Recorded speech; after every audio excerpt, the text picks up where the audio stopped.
Hi, I'm Tina Kover. I'm going to read today from my translation of Anne and Claire Berest's Gabriële, which is sort of a prequel to the Postcard, which you might remember. It's about the life of Gabriële Buffet-Picabia, the great-grandmother of Anne and Claire.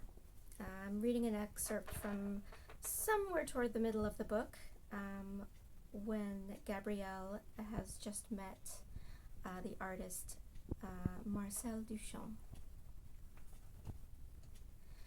On the evening Gabriële has invited him to dinner to thank him for helping her carry her husband's paintings, Duchamp arrives promptly on time like the well-brought-up boy he is, bouquet of flowers in hand.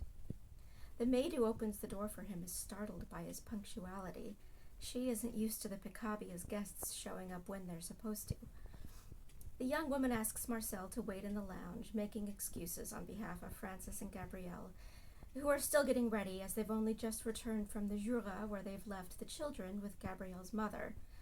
Indeed, Marcel has to step over the half-unpacked suitcases still sitting in the foyer. He does so with grace and seats himself politely on the sofa, still holding his bouquet of flowers. Eventually, Francis comes downstairs, hair damp, filling the lounge with the scent of his eau de cologne. He's wearing an immaculate light suit, linen shirt, and bow tie, but no shoes or socks. Marcel's never seen anything quite like it.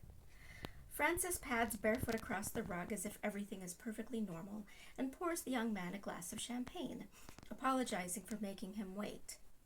They've just come back from a trip, staying with his wife's family, his incredible wife, who should never under any circumstances be addressed as Madame Picabia, he warns, because she hates that.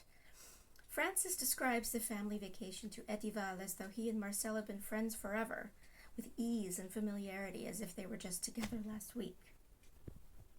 My wife had a painter aunt named Alphonsine, you see, he tells Marcel. As a child, she used to see her aunt's paintings hanging on the walls of the family home, but eventually she started hating the sight of them, all those bad paintings lined up one after another like that. It was too much, so I'll tell you what we did before we left. My wife took down all of poor Alphonsine's paintings and piled them in the garden, and I'll be damned if she didn't set them on fire. A great big, joyful bonfire to celebrate the demise of academic painting. So, you see, my wife's a vandal, a bad girl. It's dangerous to spend too much time with her. She'll take the older generation's most beloved statues and smash them to pieces.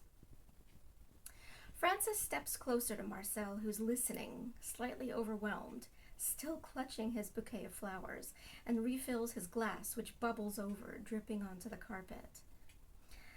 Have something in here, Francis says, thumping his own chest, and you'll know whether you should paint.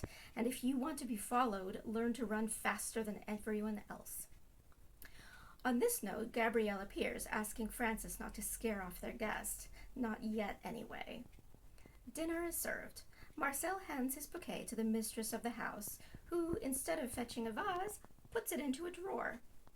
During the meal, Gabriële gives Marcel Duchamp a taste of the questions she and Francis are asking themselves on the subject of painting. I had this idea, this feeling, she explains, that since we'd created a new approach for music, why couldn't we create one for images? The question of art today is what that new approach could be, Francis puts in. In other words, we have to think about what we're going to put on canvas from now on. Marcel listens attentively, first to one of his hosts, then the other. This is a new way of speaking for him, a new way of hosting a dinner guest, a new way of being a married couple, and their secret thoughts about painting resemble his own. Gabriële and Francis are so different from the couples he's met at his brother's house.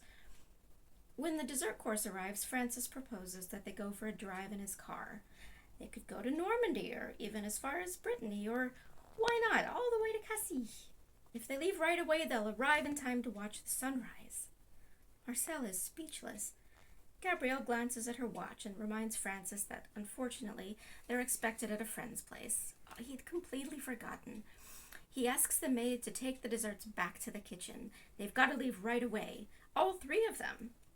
Marcel is nonplussed. He doesn't want to intrude and offers to go home, but Francis won't hear of it.